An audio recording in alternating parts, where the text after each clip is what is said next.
scientists are back from the depths of Steins Gate. We have traveled through time, corrected the timeline, and we are back in your ears. This is Between Nerds. My name is Drew Philip Elias, and I am here with my co-host, Aldo Mendez. Hey, brother, how you doing? I am good. I'm excited. I'm excited to be back in the air quotes studio. We're here. We're excited. We're going to do a twofer today. Although, so we're going to catch up today. We have like 2 weeks worth of material to catch up on, but we're not uploading them at the same time, correct? We were just looping the Ruidoso weekend for a while. It was cool. It was fun. The Ruidoso binger turned into like a 9-day just binge fest of loop. No, but so what really happened? So last weekend we were delayed, as we talked about last episode, because correct, because of your surprise party that you were totally surprised that we could light on your face. No, to your face, but like honestly, so like last episode I was talking about how we were going to go to Ruidoso for Karen's birthday, but you, Vianney, and Karen had surprised me, and it was a graduation like celebration for me. So that was dope. We spent 2 years looping, like we said. 2 days at a cabin with our intern Seymour Mendez, and it was a good time. And then we were supposed to record Tuesday, because I got a tattoo Monday, but then you got sent to the gulag. I got sent to the gulag at work, man. It was like I could do it like on my head at the beginning of the day. I was like, okay, I'm gonna hit up Drew, is like to tell him to come today, but then something will pop up. I'm like, fuck, it's like I don't want to do it too late. Nobody wants to do it too late, because even today, man, you got here at what, 2? Maybe 2, like, and we still had to like get our notes together, make sure what we did. Actually, last night we hung out and we talked about, like the entire month of January. Yeah, we did plan out the entire month of January. We'll talk about that in the Nerd Down, though. Mm-hmm. So the way we're going to structure this week's episodes is we're going to upload tonight / tomorrow morning, and that will be the Steins Gate episode. But then on Wednesday, we'll upload the second half of the recording, which will be the Howl's Moving Castle episode with the Nerd Down. Yes, sir. Yes, sir. And just so we're doing Steins Gate. Steins Gate's, man, I feel like I haven't watched Steins Gate since like last week, but I did finish some yesterday on the road. I mean, not yesterday. Yeah, yesterday on the road. On Friday, I had to wake up like at 3 a.m. in the morning to like drive to Los Alamos, New Mexico, which is like 6 hours away, and then work there for like an hour and then come back. It's awful. That is awful. You know what is not awful? Giving back to the El Paso Coalition of the Homeless. So that's why we want the nerds to use hashtag Nerds for the Homeless to enter into our December giveaway. And for every tweet usage with the hashtag, you will be automatically entered into our giveaway. But every like or retweet on a tweet using said hashtag, we will be donating to the El Paso Coalition for the Homeless. Mm-hmm. And if you could, we talked about go dropping off some clothes. We still haven't done those, so we have to go drop off. We gotta do that before Friday. Correct. And then, but if you guys do end up going and drop off a box, DM us a picture. Like, don't add us on a picture. We're not gonna post your picture or anything like that. Just send us your picture that you went there and dropped something off. But yeah, we're gonna go drop that off. Yeah, please use the hashtag so we can donate as well. We don't have any entries.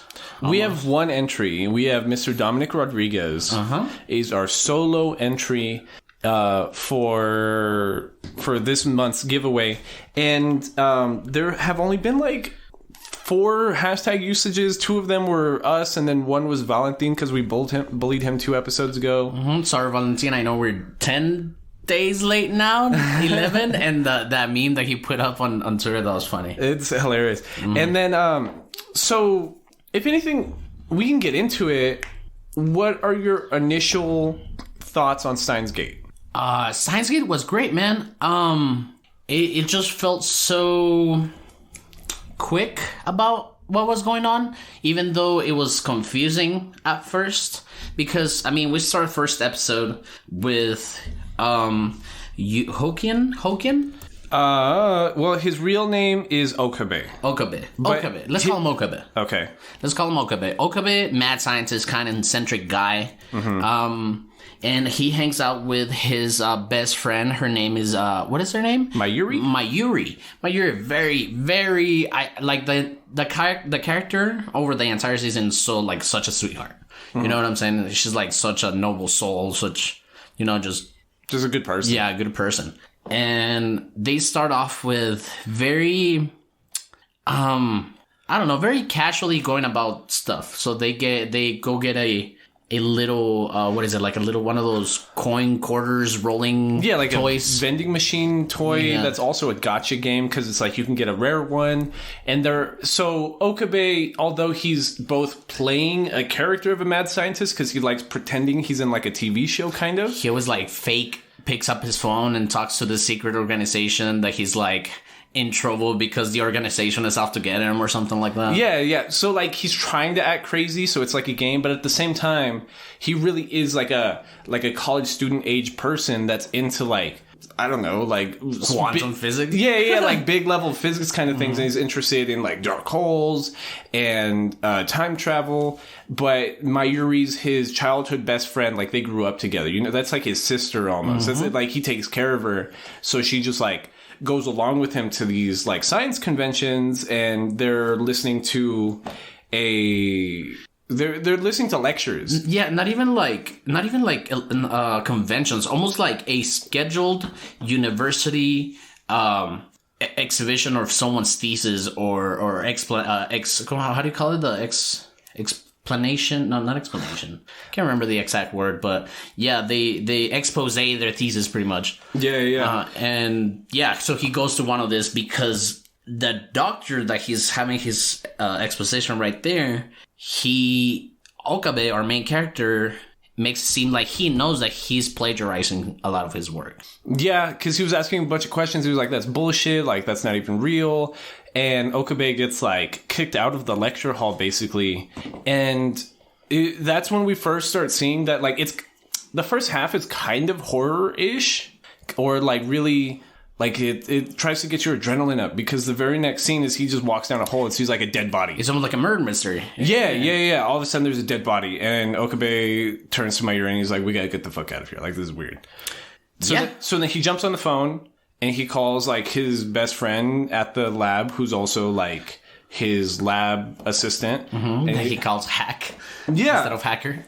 That was funny. And it translated... differently in Japanese, and I don't remember what it was. Anyways, that's Itaru. Mm-hmm. And so, but then as soon as he jumps on the phone, he sends a text. He sends a text, and then all of a sudden, everything around him, like all the people are gone. Like they're walking across a busy street, and then all the people are gone. He's just like, whoa, like he's in a different dimension, almost, kind of. So before we get to that, I'd like to point out an important part a little bit before the dead body. So he's talking with one of his friends in like the lobby of this university or something, and then this redhead comes up to him and it's like, hey, I want to talk to you about what you wanted to tell me. But him doesn't seem to recognize her.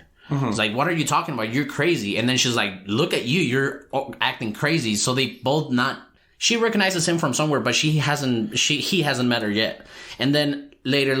Is that before or after the dead body? No, that was right before the dead body. Because then after a little bit, Miyuri is telling Okabe that she lost her because she got a very special metal toy. Right. What did she call it? It's like a poo or something. I don't know. Yeah. So she had lost it, and she had wrote the name on it. So while they were like by the vending machines, they hear the scream of someone. So they go up to the room, and he finds out that redhead character dead in the ground. We don't have her name yet in episode 1, dude. Yeah, we don't have anything. And then that's when that happens. So he's sending a text to Taru about him seeing a murder.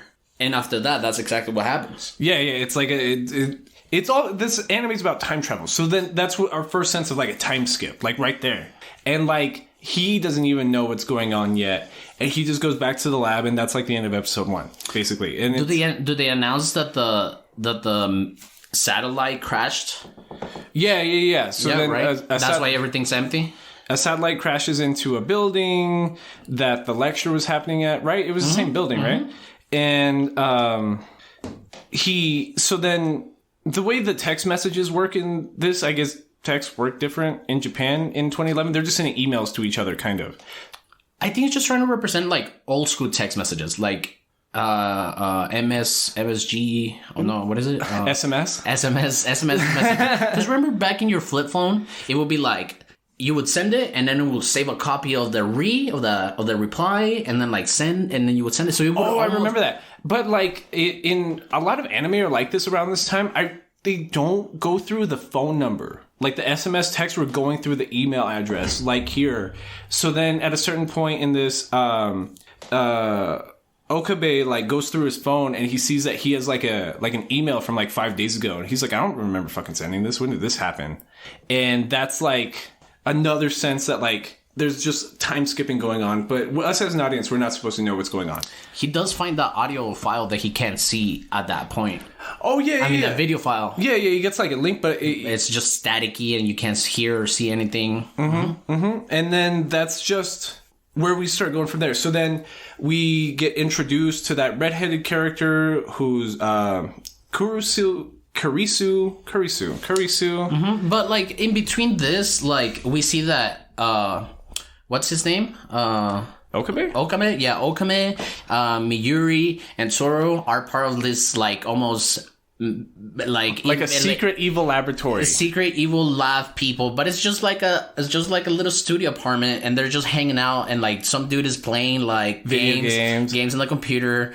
Okabe, he's like just being eccentric and being like, ha, I'm fucking an evil scientist. It's just a bunch of nerds just hanging out. Yeah, and he kind of make this fucking like Shaolai club, science club, and he names Miyuri 002. And then Taru 003. Yeah, Daru's 001. Daru's 001, and then she's 00. Okay. Yeah. So then that makes Kurisu 003. Okay. And then, so you're right. So they're what are they called? They're called the Secret Laboratory, the Future Gadget Laboratory. Future Gadget Laboratory, yeah. And they just have like a bunch of dumbass like creations. Gimmicks, yeah. And they have like a lightsaber that doesn't really work and that has fake blood in the tip.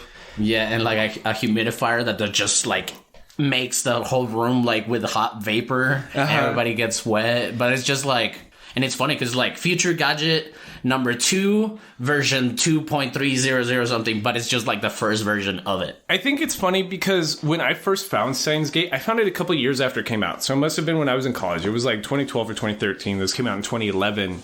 It was I found it because I was on Reddit. And I was on our anime, and I was I don't know who the fuck I thought I was, acting all pretentious like my sophomore junior year of college. No. This was my first year of being an undergrad, I think. And I was like, oh, I'm so fucking grown. And I jump on our anime, and I'm like, what are some anime with like college age characters? Because I'm tired of watching every anime being about high school characters. And that's when Steins Gate got brought up. So that's how I originally started watching Steins Gate. I like this. Yeah. Me, 19 years old, like 8 years ago. Smart enough for me. Yeah. Just be like, oh, I'm too old and grown up to be watching anime about high schoolers. And then like almost 10 years later, here I am watching like anime about high schoolers. Konosuba. Yeah. You get what I'm saying? So anyways, that's what I'm setting up is that like...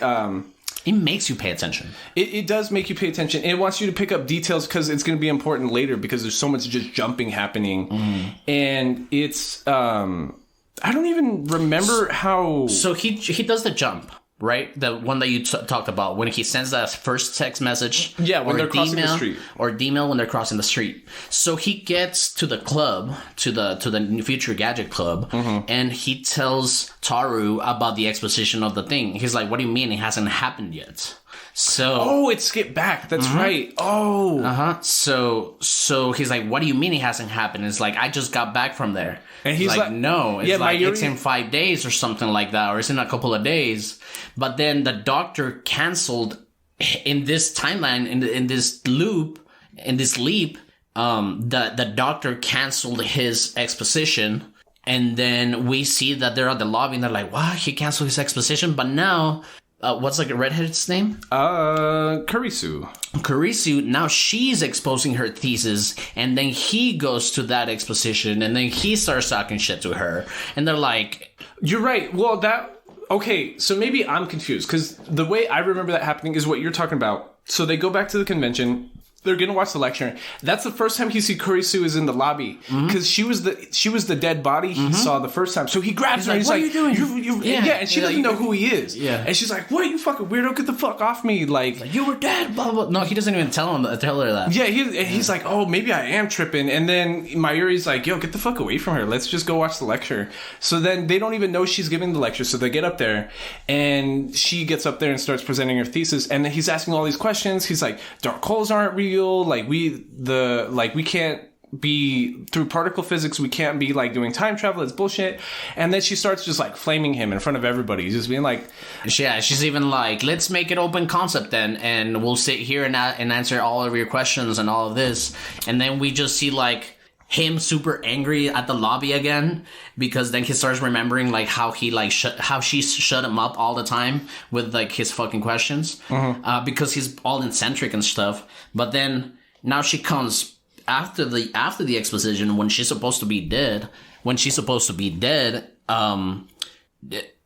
He's just tripping out that not only did she flame him on the exposition, but he's like, this girl's supposed to be dead. How did she originally get to the laboratory? Did she just show up? Yeah, I believe she just showed up to the... Okay, so after that lecture, they go back to the laboratory. Okabe's tripping.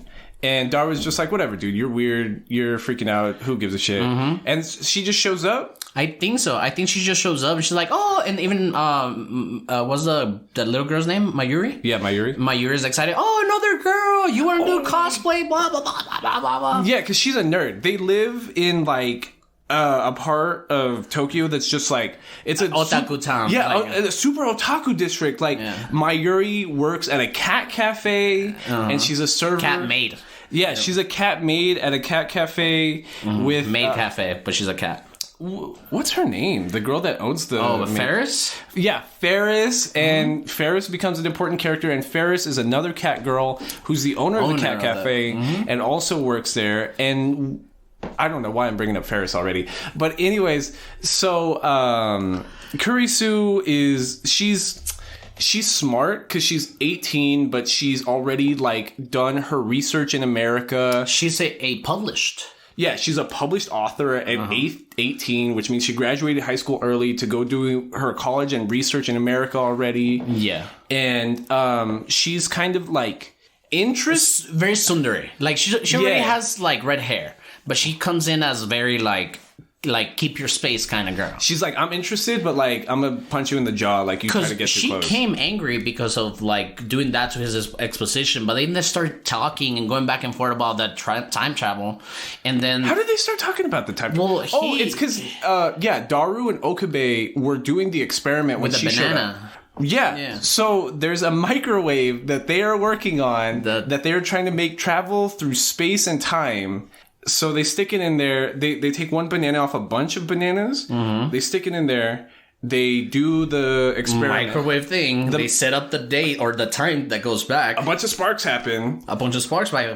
So they're doing like minimal time like travel right seconds. Here. So the banana from going to the table to the microwave. So they're just doing enough for that banana to go back to the bunch. To the bunch in the table. Right. So they do this and the banana comes out jelly, like green jelly banana. But it's on the bunch. But it's on the bunch. Yeah, but it's almost like barely hanging out there because it's just blob.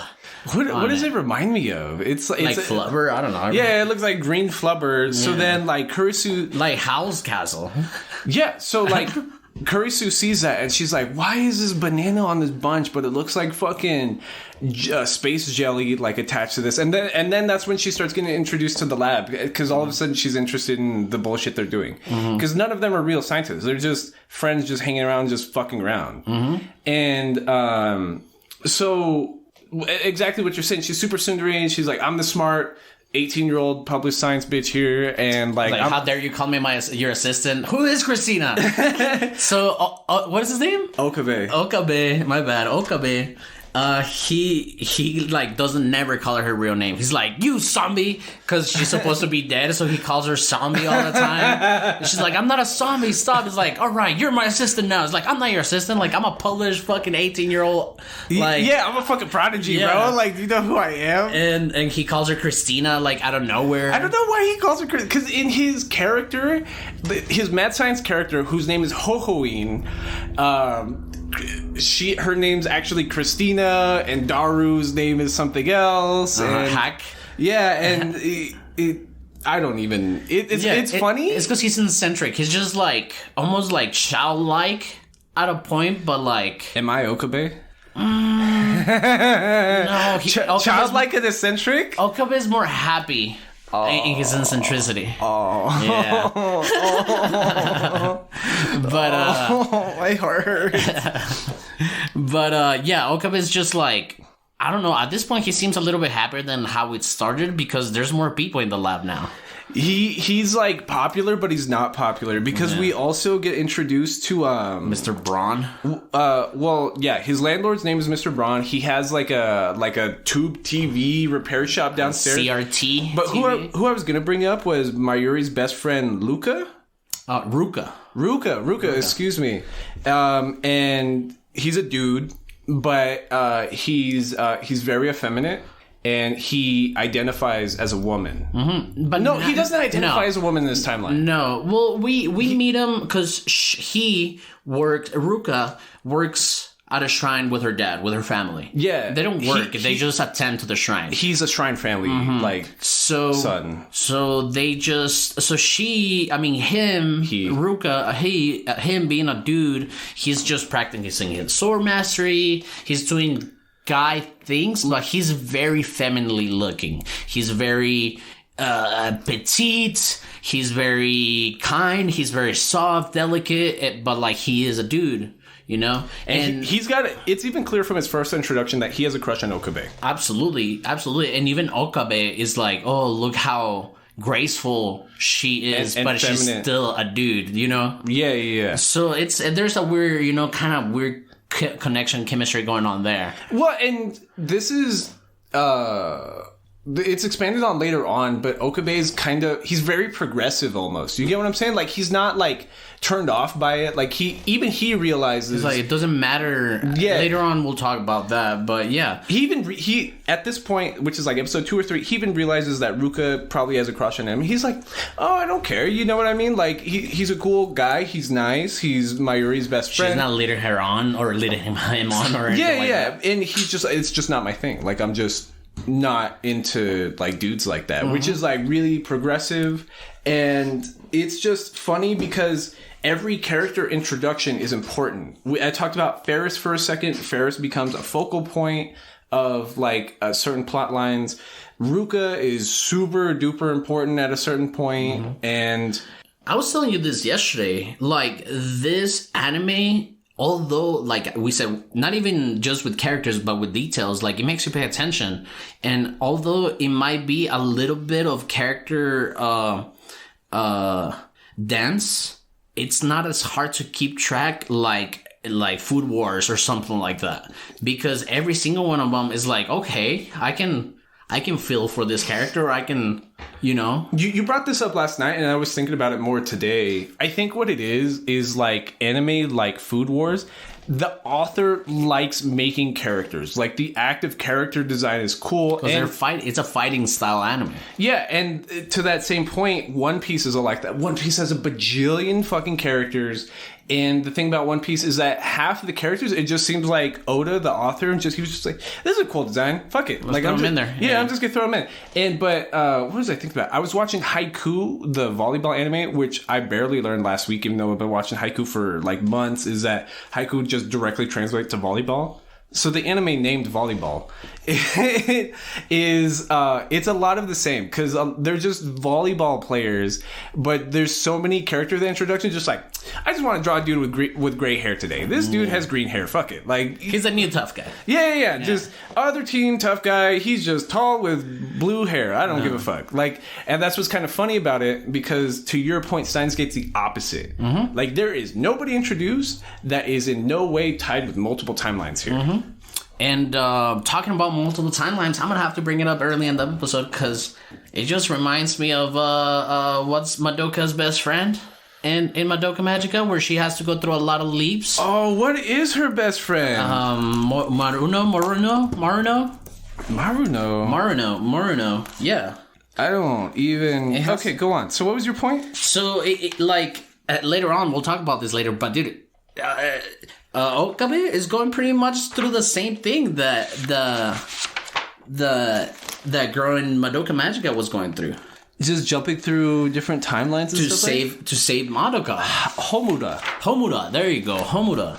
And yeah, but so we keep going, and it's the exact same fucking anime. It's the exact same fucking anime. I'm so stupid. I don't know how I don't think of shit until like you bring it up. It's the exact same anime. Oh. So then so now we have Christina in the mix, and they're now working kind of together. Right. So Christina figures out that time travel is impossible. Oh, because they first of all they're talking about CERN. No, yeah, they're talking about CERN, but they have to find the computer, the IBM 5000. No, I mean 1500. They don't do that until they figure out that CERN's part of the equation. Because Kurisu, Christina's research is out like time travel is not possible because you can't make a dark hole for time travel and put through particle physics. So real world kind of flashback here. The biggest particle accelerator in the world is at CERN in Western Europe. And this was like a huge EU project. It's using like UN funding to try to figure out the smallest building blocks of matter and the origin of the universe. Like that's real life, like what CERN is trying to do, right? Mm-hmm. So Okabe's crazy ass is like, okay, we're gonna break into the CERN database to try to figure out the trick of time travel because I have a microwave that's sort of doing time travel, but it's failing obviously because everything turns jelly. Right. So right now it's pretty much just a scoundrel work of hacking into like some files to see if they can get their time machine working. Right. So that's what you're talking about because Daru tries to hack into CERN and he's like, oh, it's using some coding network that my computer can't read. So that's when they're like, we have to get an IBM 5100, which is like this computer from the 80s, and that's the only thing that can read this coding. So then they go to Ruka's shrine. Ruka, for some reason, has an IBM 5100. So what the explanation was there, it was that the dad, he was like, somebody dropped it off here and said that a weird kid was gonna come and ask for it. So Okabe's dumbass. So Okabe's like, hey, do you have this computer? It's like, oh, you must be that weird kid. It's like, here you go. Yeah. It almost like Marty McFly kind of thing. It's like, are you Marty McFly? It's like, the doc said the letter is like somebody was supposed to be here at this exact time. Okabe is literally a young Doc from Back to the Future. Yeah, I'm telling you, it reminds me of like almost if like young Rick Sanchez had some exploits in Japan. Mm-hmm. Like that's what he would be like going through. And he's like, fuck time travel, I'm just gonna do a transporting fucking gun. Yeah, and Rick and Morty is directly ripped off of Back to the Future characters. Mm-hmm. Like, but Doc there's and no Marty. Time travel. Yeah, it's just dimensional travel. Yeah, you know what I'm saying? It's cool because it's kind of clear that Steins Gate is taking a little bit from like American like mediums. Like it starts turning into the Butterfly Effect, the Ashton Kutcher movie, except way fucking better. Like, way better. If Butterfly Effect was well written, like that's Steins Gate. And you know what? It wouldn't surprise me if that creation from Butterfly Effect had to do with this kind of stories. I think Butterfly Effect came out first. No. Yeah, I know. But like these kind of stories, like Back to the Future and stuff like that. Oh yeah, absolutely, you know? Absolutely, yeah. But they didn't even care to make it nerdy. It was just like Ashton Kutcher writing his notebook and like spazzing out and shit, you know. And it was more emotionally kind of driven. They tried to make it like a Hollywood blockbuster. They didn't want it to be sci-fi. Mm-hmm. And then Steins Gate is not afraid to be sci-fi. Mm-hmm. Exactly. So, okay, so now we find out that Ruka has this computer. They get the computer. They're able to read the files. Yeah, so they big hack into CERN. Like this multi-government science agency, they big hack into CERN and start going through emails and documents. And a lot of stuff is like redacted, but there's like some stuff in there. So we find out that John Teeter? Teeter, yeah. John Teeter is one of these time travelers that they have emails from or some sort of archive from. Oh yeah, there's like 2000s message boards, and some guy named John Teeter will jump on in certain years and be like, "Yo, I'm John Teeter. I'm here from the future." Like there will be letters from the past, and there will be emails from the future, and there will be like text messages from like this certain area, but the same dude, John Teeter. Mm-hmm. And then we start finding out from those archives that there was a lot of incidents happening that people would show up in random places, jelly it up. Like, whoa, hold on. I just Googled John Teeter trying to figure out like something else for the anime. John Teeter has a real wiki. Okay. John Teeter is a name used on several bullet boards in 2000-2001, claiming to be an American military time traveler from 2036. Oh, there you go. I didn't even realize that they took this from like a real fucking thing. I don't know, dude. Who knows? What were we talking about? I'm sorry. I didn't realize that was real. I don't know, but you see how like this little kind of weird real life factoids? Yeah. That's how Loki's gonna be. So they're gonna the Marvel Disney Plus Direct MCU tied Loki show. Yeah, so Loki's gonna be tied to all this weird real Earth phenomenon, and they're gonna be like, that was Loki fucking with us. So that's what I'm excited for. I'm excited to see how they connected all this, because you were like, I'm not really interested in it. It's because I don't like that actor that plays Loki in the MCU. I saw the trailer. I don't like the outfits he's wearing.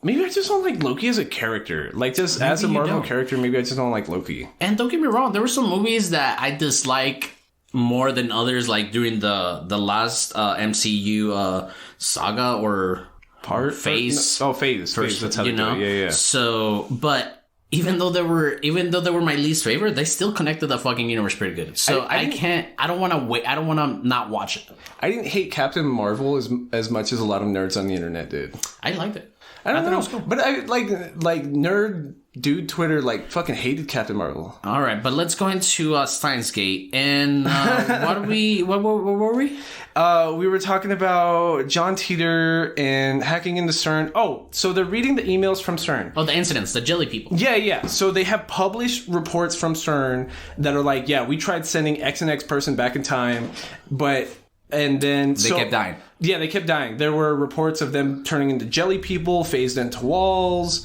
and just weird stuff like that. So then, like, our team... They're like, oh shit, the banana turned into this jelly thing. But then we saw a experiment when half of the banana was okay and half of the banana was not. Right. So this is when Christina figures out that you cannot push too much stuff into a little hole. and Daru makes this innuendo is like, hey, you said it. Yeah, because Daru is like, he's like or Queen's Maid, the maid cafe, because he's like in love with Ferris. Mm-hmm. And so then Kurisu is like what you're saying, it's just like only a certain amount of data can be spent into the past. So when Okabe and Daru were originally sending text messages into the past, they were, it's because it's low data. It's like, and especially in Japanese, it's a certain amount of characters. Like, I can say a whole word in one character as opposed to me using 6 letters to say one word, right? Mm-hmm. So the original experiment they did is they like hacked. They tried to. They got winning numbers, winning numbers of the lottery. Yeah. So they tried sending it to Ruka. And, no. They sent it to Okabe, and then Okabe's past self was going to tell it to Ruka. So they won't connect them pretty much, or the lab doesn't get too much attention. Right. So then when they do that, Ruka shows up to the lab, and he's like, "Oh, I tried to win, but I forgot to." He's like, I messed it up. I messed up a digit. Like, I'm sorry. All ladylike. I'm sorry. He's like crying. But Okabe's not even mad. He's like, it worked. He's like, you. Pretty much that was the first successful, planned out text to the past. Which they dubbed D-mails, like you were saying. Mm-hmm. Dimensional mails? I don't know. And so that's when, through the CERN database, that we're discovering, like, they're not the first ones to like create and master time travel. Basically, like people have been doing this for like a while, and that's when like Okabe starts freaking out a little bit. He's like, well, this has got big. Like, there's like multiple like world governments involved. Like, this real secret agency shit. This isn't hoeing the character like talking to a secret agency. This is like they could really come after us level stuff. So right now the group in the lab, which is Ruka included, he starts paying attention to what they're saying. It's like, you just send me 8 texts from the future with the winning numbers for a lottery ticket that wasn't going to happen. So after a couple of days of them just trying to figure out more shit, Ruka comes back. Ruka comes back with this a plan to favor to be born as a female. Because she feels very misplaced in her body. Yeah. She's that's like that's when we see Mayuri fucking dress him up like in a fucking little short skimpy clothes. Yeah, it's like a skirt. It's like almost cosplay, and that's why like Ruka's like, this is how I really feel. This is how I should. I heard that if a woman's pregnant and she eats a bunch of meat, then it's a dude. Yeah. But if she eats a lot of veggies, then the child's born as a female. So just text my mom's pager and tell her to eat nothing but vegetables, and we'll see it happens. And that's when Okabe's, oh, whatever. It's so bullshit. Like, it won't even work. Like, we'll just do it just to make Ruka happy. Yeah. Unlike any other time travel stories, this is the first time travel stories where they're like, yeah, you want to change the fucking past? Let's fucking change the fucking past. Which is, like, cooler. And which is cooler. That's how people would really do it. They'd be like, I don't care. Let's fucking go, whatever. Yeah, we're just fucking around. Like, who cares? I hate the moral aspect that, like, Hollywood always tries to do it. No, we can't do it. It's morally wrong. Who cares? Like, if it was regular people, they'd be like, we have a time machine. Like, I don't care. Like... Anyways, they send that fucking pager, and right away, like Okabe, like there's like a flash, and we get the animation sequence that we get a few times. That's like, and we start learning that Okabe has this Stein reader fucking thing that he remembers multiple timelines. He's the only one able to remember multiple times before being reintroduced to their past selves. Okabe just inherently remembers every timeline he's a part of. So then, and he doesn't realize it at first. So they send the text. There's a flash, and then our time traveling sequence, but then it's Okabe in the exact same moment and like time he was just in, and he looks around and he's just like, everyone, what was I doing? And they were like, I don't know, you were just standing there like a weirdo. For 30 seconds, not saying anything. You were just standing there like a weirdo. We just thought you were being weird. And then he's like, oh, then it couldn't have worked. Maybe it's too much of a change. Yeah. He's like, there's no way that worked. So then he just grabs Ruka and like starts trying to grab. He's a dude. Yeah, starts trying to grab her crotch now, and there's nothing there. And he's like, oh fuck! I just groped a woman. Like, I was waiting for a harder beatdown, bro. I was waiting for a harder anime "you're a pervert" beatdown. Yeah, but apparently he just got scolded and was made to hold books up or something. Mayuri was just like, I'm so ashamed in you right now, Okabe. How dare you? And Kurisu's still there, and you're like, you're a pervert. Like, that's gross. I expect this from Daru, but not from you. So now Ruka's a girl, and I'm not gonna be messing up on her adjectives. On her adjectives. Yeah. So this is where Okabe's really like, oh shit, like this works. Like we're on to something. And then that's when he starts explaining it to the rest of the lab, like to Christina. Yeah, because at first, like he's trying to explain that, and the whole lab's like, you're being mean. Like, Ruka's a girl, and you need to, like, understand that. You're being really mean right now. And that's when he has to pull, like, Kurisu to the side and be like, no, like, Ruka was a dude, like, in this other timeline I just came from.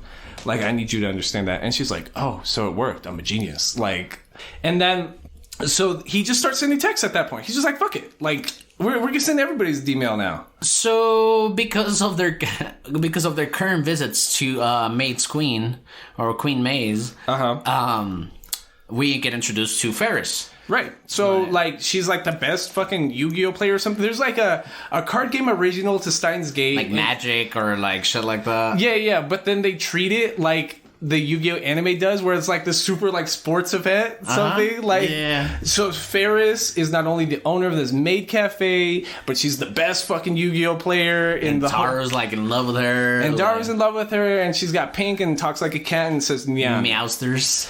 Yeah, here's your ramen, meowsters. Well, what I did in her first episode introduction is I went from the dub to the sub because I was just like, I guarantee she's saying nyan as opposed to meow. And it's the same thing, just nyan, nyan, nyan, nyan, nyan, nyan, nyan, nyan, just like the meme of like Japanese girls just meowing and just saying nyan. Anyways, and so she wants to send a D-mail. Ferris wants to send a D-mail. But she's very, she's well off. We find that she's well off. Her dad died. She didn't have her dad around. Yeah, because Mayuri knew this because she's Ferris's like closest friend. Mayuri's just cool with like all these fucking nerd girls.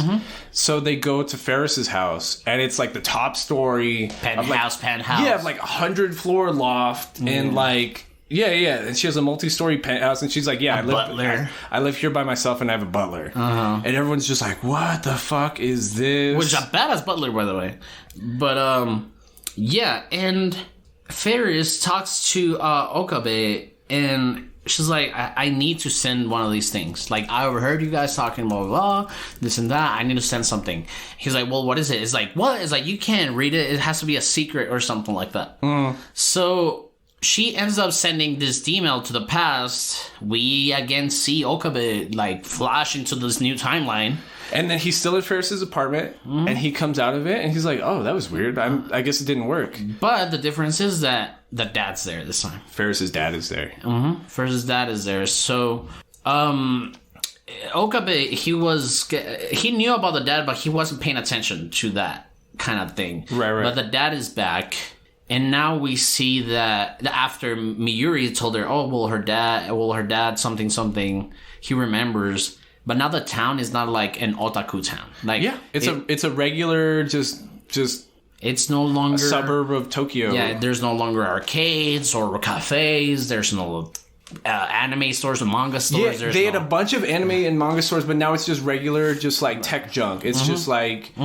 And it's really disappointing. And it's really sad. It was really saddening for me. I was like, oh shit, that sucks. Well, you can see that even Okabe's like upset. He's just like, what do you mean? This was like Otaku Central. This place was like the greatest place in the whole fucking country. And they're just like, that sounds dope, but like, no. Yeah, because he's selling this to Tara, and Tara's like, what? I wish. Yeah, that sounds amazing. Like, yeah, I know Ferris, because she's still in this timeline, like the super championship of this Yu-Gi-Oh! Like fucking tournaments. Yeah. So, dude, like I said, nonchalant about changing the fucking timeline. Yeah. Okabe's just like, oh, I'm just helping my friends. He said 2 D-mails that he knows of so far, and like, three technically. At this point, we're 3 technically. That he knows of. That he's conscious of. Yeah, technically we're at 4. Because he knows about it, but he's not registering it at this point. Right. And then... he does another one at this point. Yeah, he sends a 5th one. Yeah, he sends the phone one for our trader. Right. They don't know yet. So, I mean, there's a character that has been following Okabe around, who's this chick with glasses that only speaks through... annoying. Yeah, speaks through her text. Her name is Moeka Kiryu. So Moeka is just this girl that's been following Okabe around, and he makes her part of the Super Gadget Future Club, and she wants to send a D-mail too, right? So... he's just like, fuck it. We're sending D-mails for everyone. You're part of the club now. We'll just send your fucking D-mail. And she doesn't let him see what it is. She tells him... yeah, the phone. Yeah. She's like, I just got this new phone. I don't like it. Just tell my old self. Yeah, just tell my old self not to buy it. And so she sends it, and then shit's all kinds of fucked up again. And so... at this point, the team has successfully hacked into Hearn. So the thing with our shining finger, that's her nickname, right? Moeka. Yeah, Moeka. After they send that D-mail, nobody knows her in this timeline. She's never been introduced. She's gone. But Okabe with the reading Steiner knows. Yeah, he knows. It's like, where is she? He's like, who? It's like, what are you talking about? It's this girl, blah, blah, blah. It's like, I don't know what you're talking about. This, and that. Anyways. Why do we go from here? We have yet to talk about one more character who's super important, Suzuha. Suzuha is the part-timer that works for Okabe's landlord, Mr. Braun. And Suzuha is this chick with like ponytails, and she's always on a bike, and she's super athletic, but she fucking cannot stand Kurisu.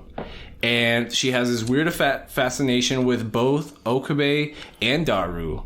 And she's important because the next part I want to talk about is she's invited into the Super Gadget Future Club or whatever, but she's always calling Christina like a traitor. It's like, don't hang out with her, Okame. It's like she's gonna betray you. She's gonna betray you. Like she knows something, and nobody questions her about it. It's like, how do you know? It's like, what? At this point, everyone's just weird. Yeah. Everyone's just weird, and nobody knows everything. They're just like, you're another weirdo part of the lab. We don't even care. So. Because they've tested the D-mail so thoroughly, at this point, they're going to publish it. No. At this point, we see Christina coming up with a theory that we can compress your consciousness. Oh, that's right. Instead of sending your entire body and you becoming into jelly, your consciousness could be compressed into small enough data points. Small enough data points. To when somebody will pick up your phone and then your consciousness is in your past self. Right. You know? So now they're in this moral conflict that they're like, I don't think we should fucking even touch this thing. Let's have a meeting, because they always have meetings and they're always canceling meetings and their meetings are back up again, and Mayuri has to get snacks and they throw parties chicken too. Tendies all day and Dr. Pepper. Yeah, the meetings are just them just partying, kind of. And yeah, so they're not drinking, but they're drinking. Yeah, they come up with this meeting and they're like, you know what? We should not touch it, and we should just give this power to somebody else. Mm-hmm. Like, let's just publish it and let somebody else take care of it. Yeah, so they talk about they're going to publish it and they're going to throw like a celebration get together, and Mayuri just hijacks it and turns into a whole party. They invite Suzuha, Golden Finger, Daru's there, of course. Golden Finger, Shining Finger. It's funny that you call them that, because you know how I told you my 007 theory? Oh, that I thought Ruka was going to be the traitor? Yeah, her agent number is 007. Six. No. Oh, it's Ruka. 6. 006 is Ruka, so I thought she was going to be the traitor. You're right. So when he called her Shining Finger, I'm like, Golden Finger. Yeah, like, it has to be a James Bond reference. Yeah, exactly. So I think this is where it flips. This is like episode 14, 15, and this is like around the time I stopped watching the anime the first time, like years ago, because it just gets so frustrating. So they throw the party. Kurisu and Okabe go shopping. Because at this point we understand how it works. Yeah, but as a new viewer, you've been pretty confused of what the fuck is going on at this point. Yeah, you're still like, I don't fucking know. I don't care because they're just like doing it not so nonchalant. They're changing the past. It's exponentially changing the future. It's butterfly effect. Okay, cool. Like that's all you know. Like watching it, you're like, I guess whatever. And they even do some faux science too. They even draw it out on a whiteboard. But you as the audience member, it's like when the Alien franchise tries to explain something to you, whatever, bro. Yeah. Like it's your fake science. I get it. Yeah, whatever. I don't have to study it. I don't need to know your fake science because it doesn't matter. Anyway, so they throw the party. It's going all cool. It's popping, and then out of nowhere, Shining Finger Moeka pops through in a latex vest and like guns, and it's just like, get the fuck down, Okabe. And then this was like. Okabe's like fear the whole time. Them hacking into CERN was going to have like the government double-sided hack. Yeah, the government agencies were going to be after them. And that's like literally what's happened. There's a bunch of dudes with guns. They're in the lab, and they're like, "Okabe, get the fuck down before he shoots you in the face." And Mayuri's all confused because she's a super innocent girl and super Tara's nice. like, "Oh shit, I hacked into the fucking CERN. Oh shit, I hacked into the fucking CERN." And then Christina's like, "Oh shit, I'm with this fucking weirdos in this fucking lab. Oh shit, I'm with this weirdos in this fucking lab." Right. And they're all like at gunpoint. So yeah. So then Suzuha busts through, and she starts doing flips and like super kicks and time agency fucking like super agent over here. And she's all, and she's just yelling, "I told you not to fuck with Kurisu!" And just like the fucking like she like picks up the gun at the exact same point. Moeka, that's the stand up. It's Moeka and Shizuhu, and they're just like pointing at each other. Mexican standoff, just like yeah, who's gonna do it? And that's when just I don't even know, but Moeka shoots, and Mayuri gets in the way, and she gets shot in the head. I think it was right before she comes in. Right before she comes in, she makes the order, and she's like, "Oh, we don't need the little one." Yeah, Moeka is just like, "We don't need the little one." And she shoots. Mayuri gets hit in the head, bro. And she drops like her grandmother's watch. And right before this happens right before the agents of CERN come into the room. Mayuri says, like, she looks at her watch. I'm like, what? It's like, I just whined you. It's like, don't tell me you're broken. I've taken so much care of you. Yeah, she's looking at this pocket watch. Yeah, it's an antique pocket watch her grandmother gave her. Mm-hmm. And you're right. So then that happened like an hour before. And then all of a sudden, like, these agents come through and Shuzuha, like, saves them. And Suzuha's main priority is clearly Okabe. And she's like, get the fuck out of here. And Okabe just grabs the time-traveling headphones that they made to transport his consciousness. And does the first leap. He can only travel 48 hours. Mm-hmm. Right? So he travels back as far as he can, and then... And out of nowhere, it turns into Madoka Magica. Yeah, it's just him in this loop, just trying to save Mayuri, and it's just clear, no matter what he does, Mayuri's gonna die at this exact fucking time, which is like fucking 10 o'clock in the evening on this day. Dude, I was so sad when I was watching this, because I'm like I said, like, from the beginning, I'm like, oh man, we're like... I wish more people were like... the character of Mayuri, you know, like, hey, relax, dude, take it easy, enjoy the little things. If you're sad, just call me up, whatever. Yeah, I'm your best friend, bro. Yeah. Like, just hit me up, like, we'll hang out. It's cool. Like, even if we're just sitting in the same room and not even talking, and you're just talking bullshit, like, whatever, who cares? Exactly. And dude, she just dies, and not even. And as in one of these leaps that he does, CERN is not even part of it. She just happens to die, either car crash. She falls. She gets hit by a train. Yeah, because the very first one he does is he goes back, and then he's back in the lab. And, well, I said 48 hours, but, like, he only travels, like, 3 hours in the past or something like that. In the first one? Yeah, So he's only, like, 3 hours before the party happens, and he's in the lab, and he just grabs Mayuri. He's like, where the fuck is Mayuri? Yeah, we got dip. So, but she was getting ready for, like, an anime convention, and she does cosplay and, like, makes cosplay for other people. So she's out doing whatever. She's fixing somebody's dress or something. A cosplay that she delivered the same day, and something ripped on it, and she was delivering something like so she's, like, liable for, like, fixes and stuff like that. So she's going to fix it. So Okabe shows up to Ruka's place, and he's like, where the fuck is Mayuri? Like, I gotta get her the fuck out of here before something happens. And she's like, well, she's fixing somebody's costume. So he's just running all over town trying to find her. And then he's just looking at his watch, and it's almost the exact same time she died last time. And he's like, fuck it, we're gonna take a train station. We're not going back to the lab, because that's where CERN's gonna show up, and that's where you're gonna get shot in the face. And we need to use the subway. Yeah. But every timeline, there's a terrorist threat to the subway system, so the train's shut down at this exact time. So they're standing on the platform, and that happens, and the same sequence of events happens. Like, Mayuri's watch is broken, and she's like, oh man, I just wound you. But this time, Mr. Braun's daughter, like this 4-year-old girl, is there, and she's all happy with Mayuri, and she's like, like, Mayuri, I missed you. But she trips and pushes Mayuri onto the subway platform. She was trying to surprise her. Yeah. She's like, Mayuri, da-da-da. And, like, she kind of, like, just fucking pushed her into the train. Yeah, and then she dies. And that's when Okabe realizes, like, no matter what happens, no matter how I try to change the timeline, in this timeline sequence, Mayuri has to die at this time. And, like, we see, like, a dozen or so, like, jumps, but it's implied that Okabe does this, like, hundreds and hundreds of times, just trying to save Mayuri. So he's going crazy. And he is so distraught. He doesn't know what the fuck to do, because all he wants to do is save, like, somebody that's, like, a little sister to him. And just like Harume or Homura was at the beginning. Homura was at the beginning of Madoka, all sad and stuff. So the crew, especially Christina, starts noticing. I'm like, dude, you're being sad. Yeah, like, you're being extra weird, but like weird, like different weird kind of weird. Yeah, pensive, sad. They saw him cry in this railing. Mm-hmm. You know? Oh, yeah. And that's when it first happens. Exactly what you're talking about. So he's crying on this railing. He's just jumped back for, like, the bajillionth fucking time.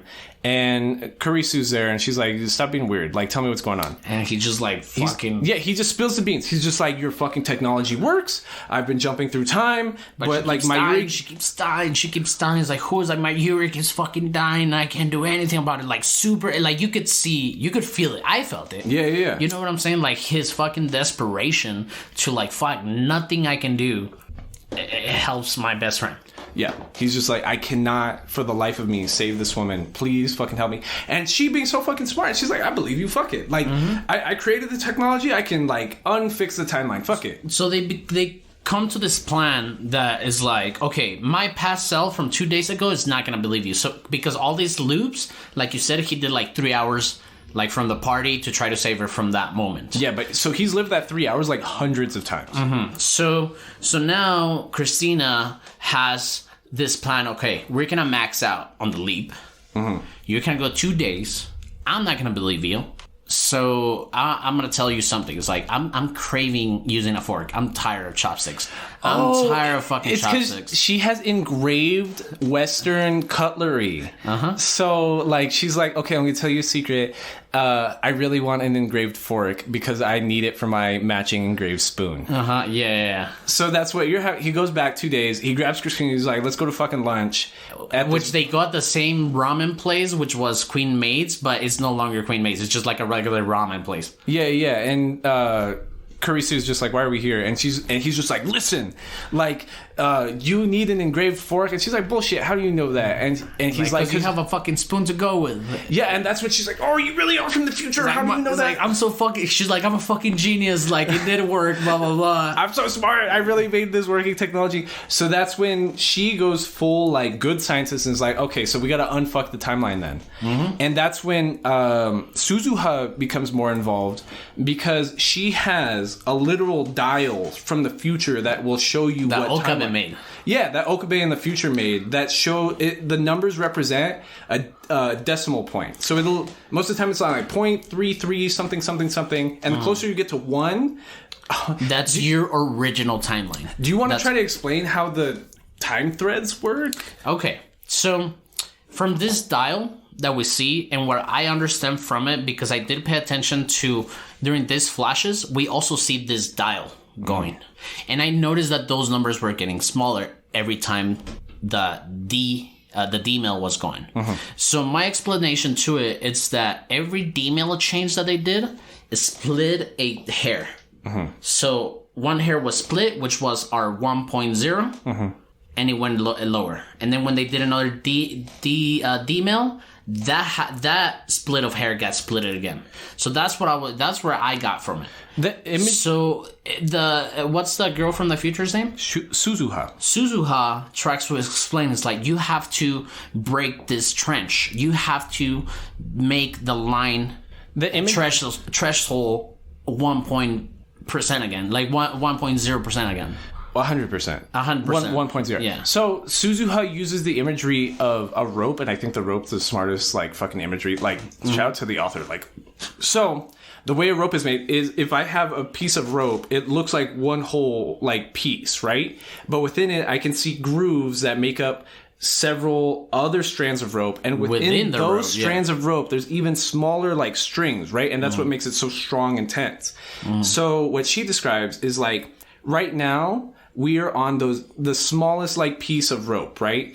And where anything's possible, where we've lived different times, same time. We can move it a little bit, but we're still part of the one big chunk of rope, and we're going the same direction. Correct. So the same things at a certain point are going to happen. What we need is to move the timeline enough that we are away from the A string, that we can go to a whole B string, which is the 1.0 movement. Correct. So when her bringing up the dial for the first time, it's on like 0.3 something. And she's like, you need to move this to 1.0 for us to get on the B timeline. And it's just so smart because that's like... Because it makes sense. Even though it's fake science, it makes sense. I love time travel. Like, I have seen the original Back to the Future. Like, Back to the Future, the original, might be my most viewed movie ever. Yeah, it's like, I love time travel narratives that are so put together that, like, the mechanism makes sense, even though it's science fiction. Right, like that real science fiction that's like... But if, like, fake did not have science fiction. Right. Like, it was just fiction. Yeah. It was just like, here's a cool story. Well, like, it's like how people get mad at Prometheus because it tries explaining the original Alien movies, but badly. Like, this, but it doesn't even matter. Yeah, it doesn't matter. But this is like, yo, like, wrap your head around this, and like, that's when you first really start loving this anime. You're like, oh shit, like this deserves like every fucking award ever. I've never heard anything explain this well. Because then Christina has the plan that is like, hey dude, it's like you're going about it all wrong. My year is dead might not have to do anything with a change to the timeline. So you stop trying to save her and stop trying to do something else. But they're like, what the fuck is it? Yeah, you gotta start jumping this number on the dial far enough from the timeline you're on so that the number jumps to a whole point. Because once you get to 1.0 to 100%, you have completely jumped to a different timeline. So technically, we're still in the same time stream right now by moving by not a whole percentage point. Well, at this point, it almost seems like not another timeline, it's just to the regular timeline. Right. To the strong multi-fiber timeline instead of being on the frizzles of this timeline or being in the strains of this timeline. Right. So that's when Kurisu is like, okay, what has jumped us to this point are the D-mails. Because that's like that shift in animation that we keep seeing with Okabe. And when his reading Steiner is telling him that he's on a different timeline, that's like that shift is being caused by the D-mails. So, oh yeah, go ahead.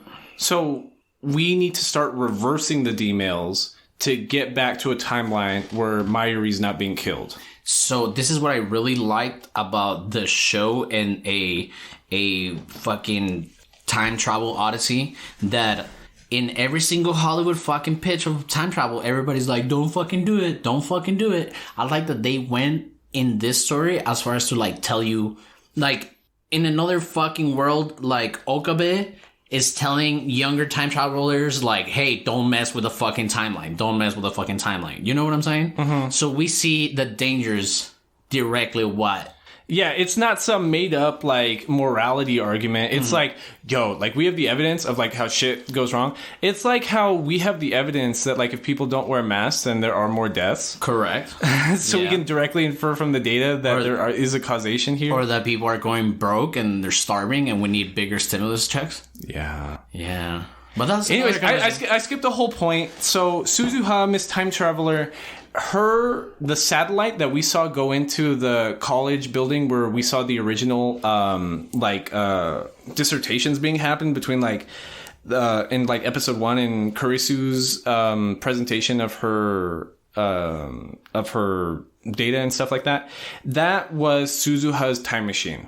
So we start learning from her more about the future. She's like, I'm a time agent from the future. I'm part of the resistance. And my dad sent me on this secret time machine to come back here and like inform you guys how the time system really works so that you guys can go further in the past and like fix shit. We forgot something important. What? After the Shining Fingers text, they lose the IBM. Oh, that's right. Yeah. So after Moeka's like text, they no longer had the CERN information. So at this point, like Okabe is really the only one that understands like what CERN was doing and like how time travel really works until he explains it to Christina again. Mm-hmm. So you're right. So we have like a whole Suzuha like character building episode where we're gonna send her back to the past because Daru's enough of the nerd to fix the time machine, and by the end of it we learn that Suzuha is Daru's daughter. Very awesome, very cool story, bro. It was Mayuri who figured it out too. Yeah, and like the pin that she had. Because, what's her name? The girl from the future? I'm sorry? I keep forgetting. Suzuha. She has this pin from her dad. Pin. Huh? It's a lab pin. Yeah, Suzuka, right? Suzuha. She has this lab pin with this, like, acronym on it. And she's trying to figure out, like, my dad gave me this pin. It's like, we need to figure out how he got it, how he made it. But he had this before I was born. And we start... I kind of don't... I was like, it might be Taru because they have the same color but hair, but who knows? But then, like you said, Mayuri figures it out because the time machine literally has an FG 2000 version 2.31, something like that, which is future gadget, whatever. Because all those numbers is like Daru's directly names. Connected to a experiment, little kitty experiment they had in the lab. Because Daru, like, it was like experiment, whatever, but Daru would just name shit just randomly. So that's how Mayuri figured it out. Like, that's Daru's naming system. Because it was even called, like, FGL. It even had FGLM, which was, like, Future Gadget Laboratory. And Future Gadget, FG. Yeah. So that's how, so the acronyms what you're talking about is all the lab members, like, initial. It's like, there's an H for Okabe's alternate ego. Mayuri. Yeah, it's Mayuri. Christina for Kurisu, and just stuff like that. And so she gets sent to the past because she's going to be sent to like the 1960s to complete the timeline enough so that none of this shit that like we've been following even happens. I think she's just trying to secure the IBM. Right. Yeah, she's she's trying to find the IBM again. Oh, you're right. Because they don't have the IBM computer to hack and discern. And so she's going back to the 60s. And what we find out is that we're not going to be able to see Suzuha anymore because this is a one-way traveling time machine. And she goes back, but because the machine was fucked up, it fucked up with her memory trail. So she completely forgot what she was supposed to do there for like 30 years. Right. So they go back to the lab and they're like, oh, okay, I hope the timeline's fixed. Like, I hope Suzuha was able to figure everything out. And then Mr. Braun comes upstairs and he hands him a letter and he's like, hey, my friend told me to give you this like 20 years ago on this specific date. So Okabe goes up to the roof and he's like, oh shit, she was successful and this is her success story.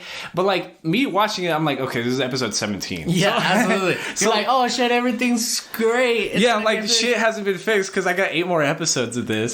And very dark. The lettering, super fucked up. The lettering reading is just Suzuha. It's like, I'm sorry. Something went so horribly wrong.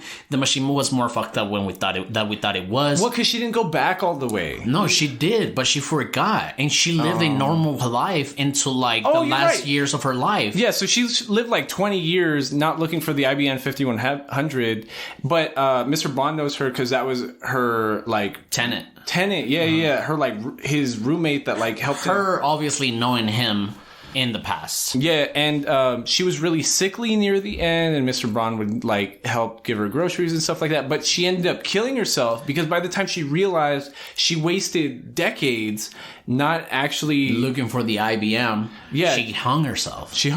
And that's why Mr. Braun's like has really sad memories about her because like that woman helped raise him. Because we learned later Mr. Braun was basically homeless as a child. And like the letter is just like, I fucking failed. But it seems so more dramatic like in Japanese. Because in Japanese it's like the way the scripts work, they do read right to left, number one. But they write characters from the top down. So you're right. For like half the page is just the character that's just saying I failed. I failed. Yeah. And it's just so that's when they get the idea that they got to reverse the D-mails. Because then that's when like Okabe like on the roof with Kurisu's like, yo, I gotta tell you everything. You're a Kurisu from a different timeline. I've already told you this a million times. But listen, like the timeline's fucked up. I can't fix it by myself. You're the only person smart enough. And that's when like they start like flirting on each other a little bit. Well, no, not at this point. But she's like, she clearly cares for him, kind of. So we start going back, and they figured out that it's the D-mails. Yeah, so we have to start reversing the D-mails. So the last one. So now we start watching this anime backwards.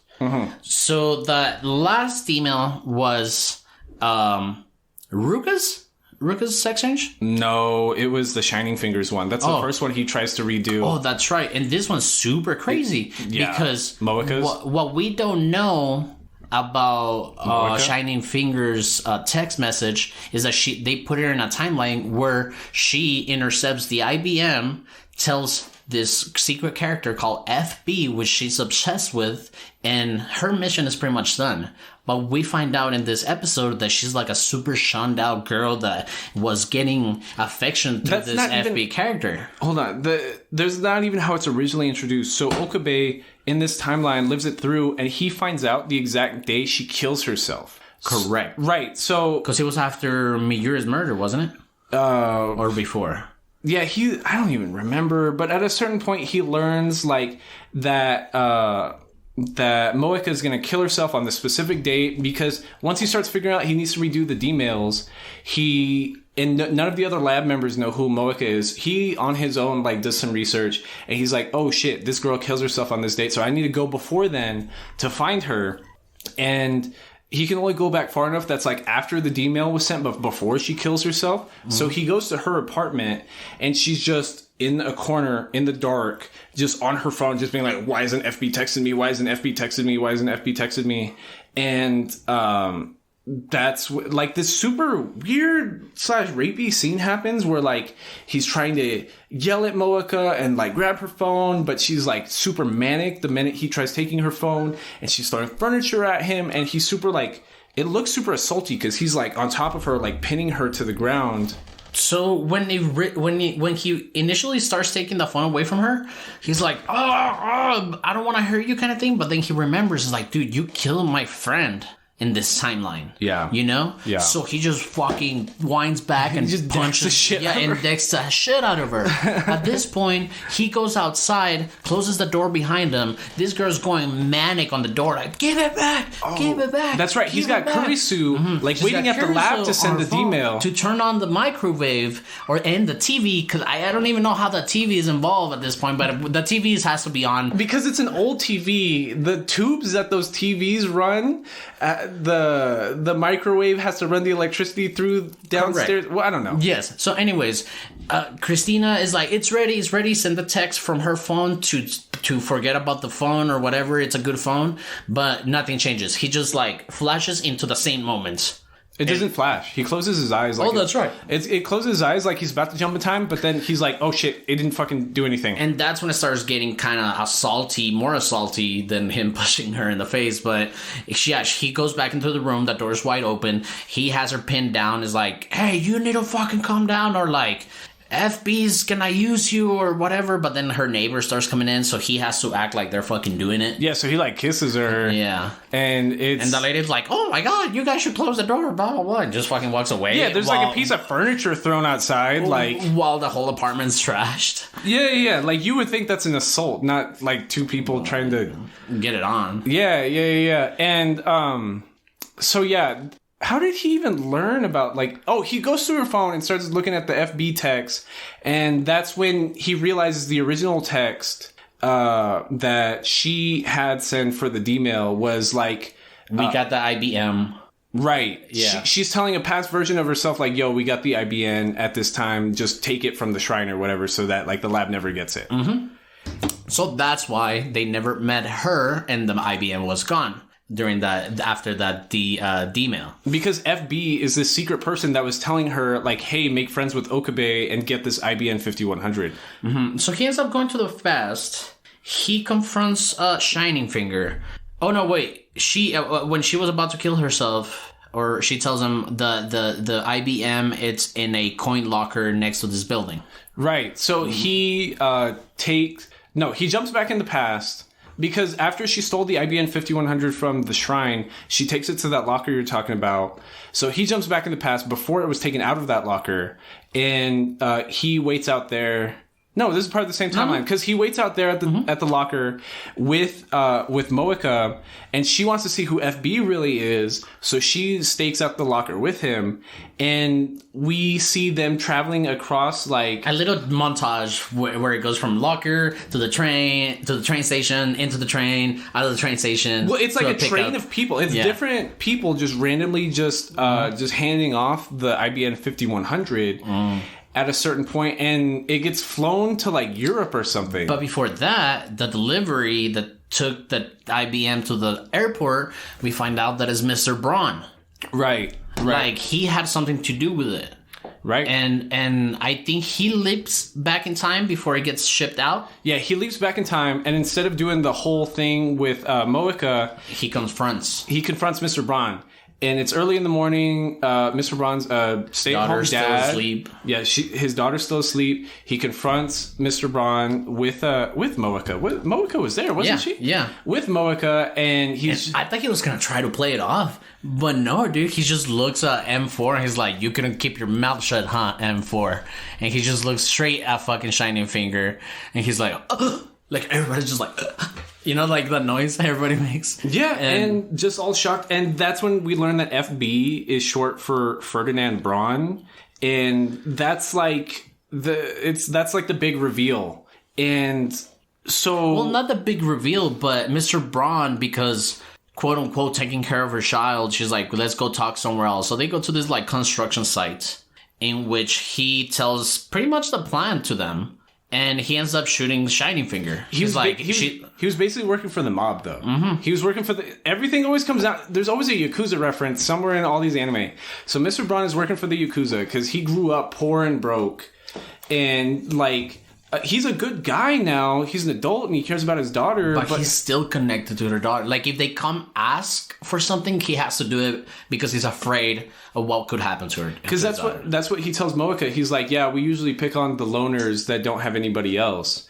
So that's why, like, exactly what you're talking about. Like, he just wants to protect his daughter. Like, his only priority in life is this fucking 4-year-old girl. And so he shoots down Moeka, and then he shoots himself in the face, like, so fucking guilty. He's like, if I kill myself, then they won't go after my daughter. Right. That's not how mafia works, by the way. Is it? No, they'll still fuck up your family. If they really want to, yeah, they will. So then Okabe jumps back again. No, because now they go into Braun's cell phone to send past Shining Finger, because Shining Finger, the reason that the mails weren't working is because Shining Finger only trusts FB. Right. So they use Mr. Braun's head blown off guy's phone on the ground, and they text M4, which is Shining Finger. And it's just Okabe watching all this shit happen. Like, Kurisu's still at the lab, just waiting for this D-mail to be sent. And it's just, like, that's what's so fucked up about Steins Gate, because when you really think about it, this guy's seeing the most fucked up shit that technically isn't real. And it's not even his last form. Like, it's not even his, he's gonna see fucked up shit like the rest of his fucking life. Yeah, and unless he does something about it now. So that's the first successful, like, undo of a D-mail. Mm-hmm. Is the IBN 5100 never gets taken from the shrine by Moeka. Mm-hmm. So then the second one they have to undo is... But wait, we find out that undoing this D-mail extends Mayuri's death for a day. Yeah. For 12 hours. 24 hours. 24 hours. It's always at like 10 o'clock in the evening, but like it goes back a day. So... It hits that same day that Mayuri's supposed to die, and Okabe's like, oh fuck. Like, he's just holding on to himself. He's like, oh shit's about to die. She's just sleeping on the ground. Yeah, she's just sleeping, and shit happens. And then he's just going about his day. He's like, oh, maybe I did fix it enough. Did it. Yeah, I fucking did it. I'm so great. And he's just going about his day. And then 10 o'clock the next day, she's fucking gunned down again. She gets a call from Christina. He's like, she's fucking dead, blah, blah, blah. We were at the convention, and something happened, or some weird shit. But oh, yeah. He gets a call. He's like... He's like, I need to fucking go again. So he fucking jumps back again. Yeah, and we're going to undo the next D-mail, which is Ferris's D-mail. And which we don't know what it is. Yeah, we don't know what Ferris's D-mail either. We just know that her dad's alive now. And the thing is that because we don't know what it is, that is our next problem. Because Ferris does not remember her past timeline. Mm-hmm. She doesn't know when he's like, what did you write in the D-mail? She doesn't know. Because she's also a cosplayer, she plays along with Okabe's like crazy mad scientist shtick. Mm-hmm. So she's a nerd and he's a nerd, so they're both like, yeah. So they get along, but the issue is he goes to Ferris's fucking Yu-Gi-Oh tournament and tries to explain to her, like, yo, this crazy sci-fi bullshit is happening. I need you to undo it. And she's like, oh, this is part of your game. And she plays along with it. And he's frustrated. He's like, no, like, we really need to prevent Mayuri from dying. So he takes her. But she finds Mayuri dying offensive. Because it's like, Mayuri's life is like, hey, stop it. Like, stop. Like, that's not funny. Everyone loves Mayuri. Yeah. Everyone cares deeply for Mayuri. So Okabe, just frustrated, takes her back to the ramen shop that was her ex fucking cat cafe, and just sits her there. And he's just like, I'm so frustrated, but this used to be your cat cafe. I swear to God. And how did you know I wanted to do a cat cafe? Is like, and then he mentions the name. He's like, how do you know? I didn't even tell my dad that. This, and that. And that's like when we start to learn that like people can get their like other timeline memories back, but only if they're put in like that exact like situation again. Yeah, like if they're like forced to. Almost. Yeah. Because even at a certain point, Mayuri talks about like she's having dreams, and she's describing. It's so weird. She's describing her past deaths, and they're like, and she's telling her grandmother's grave, like, it feels so real. And every time I'm there, Okabe's there and he tries to save me, but I die anyways. And then I wake up. And I wake up, but it feels so real. So we know she's remembering these. Right. So Mayuri's thing is... He goes in the cafe, they remember, but this is the part I kind of don't like because it's so anime-y, is Ferris kicks so much ass at her Yu-Gi-Oh tournament that the mob's after her now. So they kidnap her and Okabe from the ramen shop. And they beat the shit out of Okabe, and they're gonna steal Ferris for fucking extortion money. Yeah. And the butler comes in the car. Yeah, and like Okabe's almost killed. Like, he's almost, like, shot. And just trying to save Ferris from these fucking Yakuza wannabes. Because they're not real Yakuza. Yeah, they're just, like, runts. Yeah. So then Ferris's dad comes through and scares them away with the badass butler. And Okabe gets taken to Ferris's big-ass penthouse again. And they're talking about it. And Ferris is like, you know what? Like, I remember that alternate timeline. And what happened is originally my dad died. And it's something similar. Like, he was trying to pay off, like, extortion money or something for Ferris.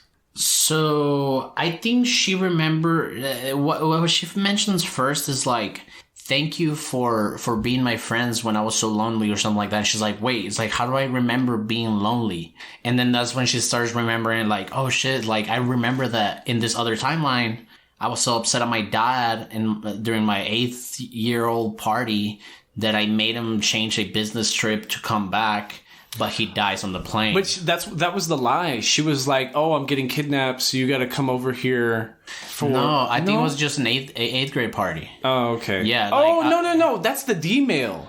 Yeah, I'm confused. You're right. So she has an 8-year-old birthday party because Okabe in this timeline pretty much saved her for being kidnapped. She's like, okay, I'm willing to listen to you. Mm-hmm. So that's when she starts getting like. That's when she gets like this little fucking memory stroke. He's like, oh, I thank you guys for being my friend when I was so lonely. But then she's like, wait, I was never lonely. My dad was always there. But then that's when she starts remembering. She's like, oh, that's right.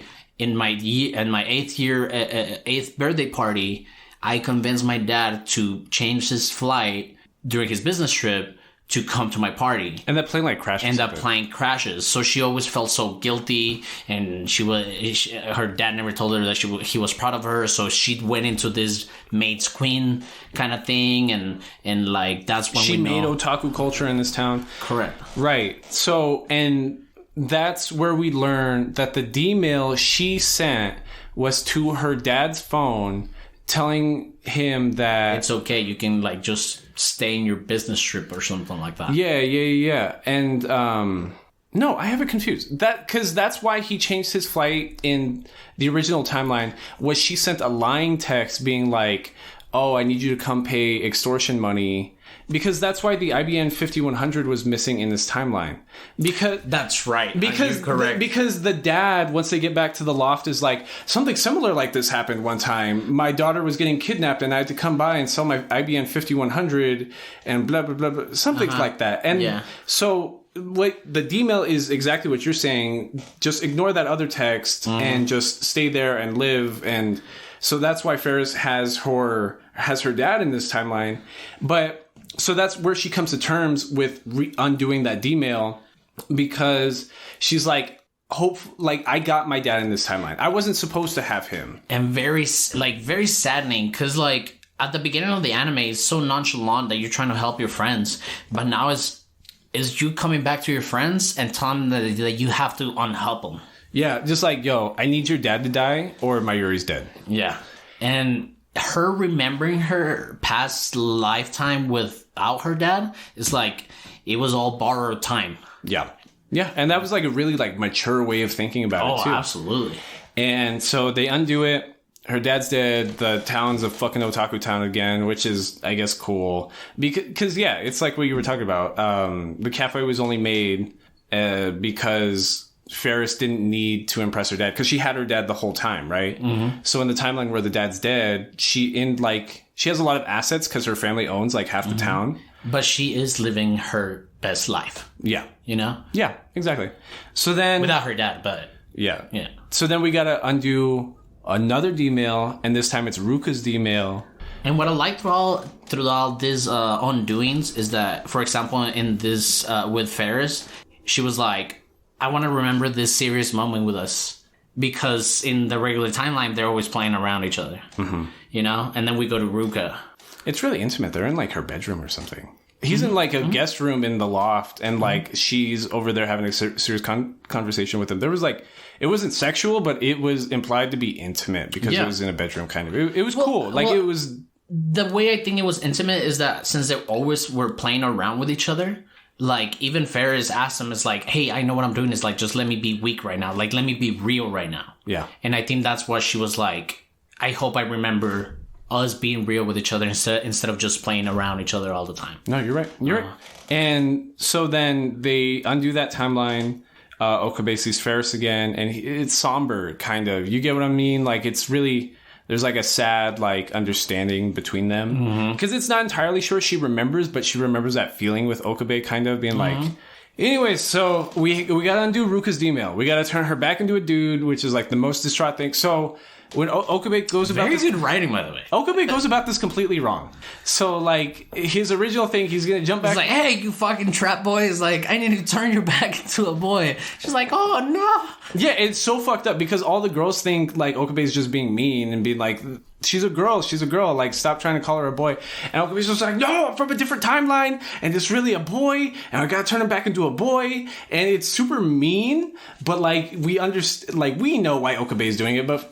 If anybody else in the lab would be like, yo, Okabe's being a dick right now. He just keeps calling this girl that has a huge crush on him like a boy. And then she cries, and that's what Christina tries to explain to him. It's like, stupid. It's like, don't you know that you telling her that she's a boy gets her further away from having a chance with you? Like, she cares for you, stupid, blah, blah, blah, this and that. What they, Kurisu uses the language like that Ruka is in love with Okabe, but... Again, we've talked about this before. It's that Japanese sense of love. Like, they use like loving another person interchangeably with both infatuation, like sexual infatuation, emotional attachment, or crush. being like Western in love, like intimate love that we know. Yeah, and like what you're saying, like being a crush, which we wouldn't call love. You know what I mean? Yeah. So anyways, that's what's happening. And Okabe goes to the shrine, talks to Ruka, and is like, I'm sorry, but I swear, like, I just want to save my Yuri.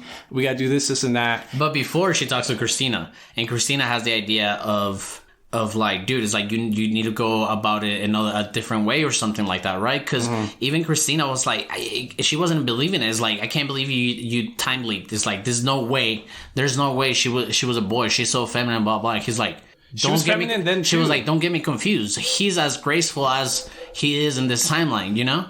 And she's like, oh, fuck. Well, I guess we got to figure something out. That's really progressive writing because it's like, it is. Despite the gender, it's the same person. You get what I'm saying? Exactly. It's super progressive writing. And it's nice. It's nice to not see some sort of homophobic tension in some of the animes that we've watched. You know what I'm saying? Like...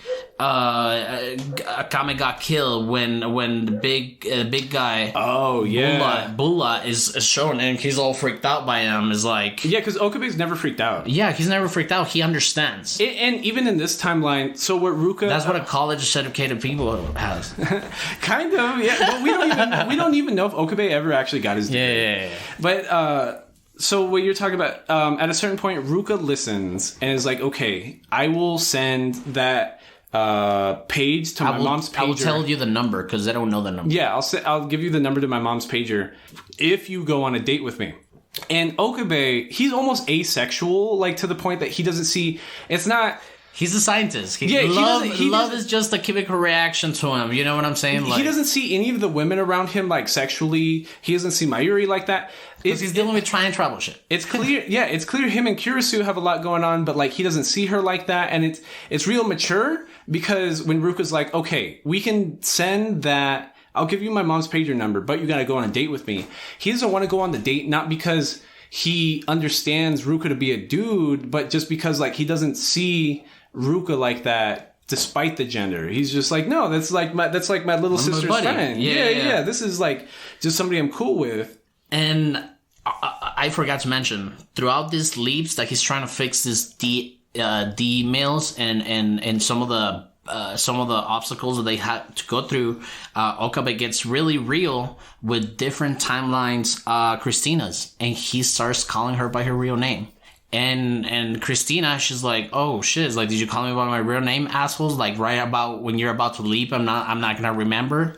So yeah, that's like an ongoing kind of pattern too.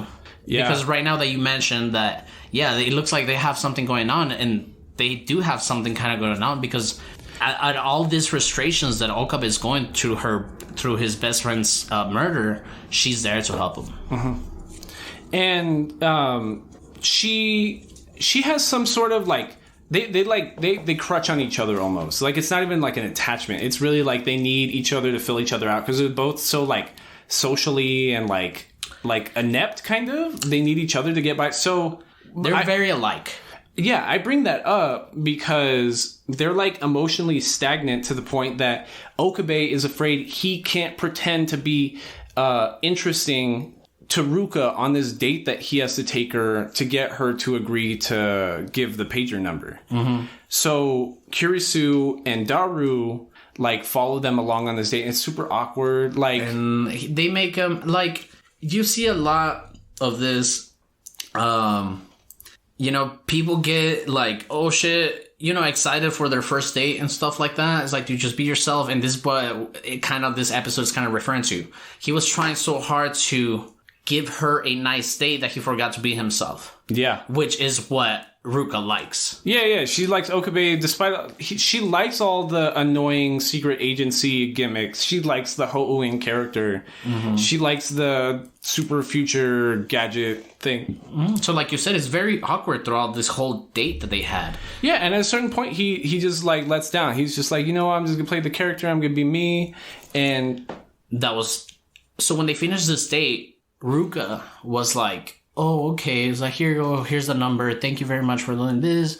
This is as happy as I'll ever be. Then he goes back to the lab, and before he leaps or sends that message, he's like, fuck that. He's like, I have to go back and make this right. Mm-hmm. So he goes back to Ruka in his lab coat, and he helps her and cheers her up as she's practicing her sword, and they just have a nice regular Ruka Okabe fucking day, you know, which is what Ruka wanted. Yeah. And then she gets pretty emotional, and yeah, you know, and he decides to use the thing, and so they reset that email. Ruka's a dude again, and that's fucked up, because at the same point we know that like it's like the Ferris story, because what we know about all Ferris wanted in her life was her dad in her life. All Ruka wanted was to be who he really knows that he is. You get what I mean? Like,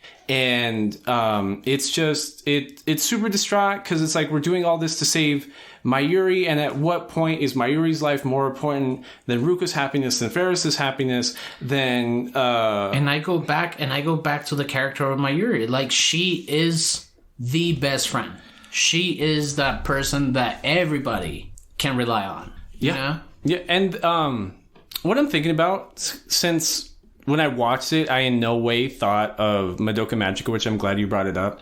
Homura and Okabe are going through the same plot, but they're the exact opposite character with the exact opposite motivations, the more I think about it.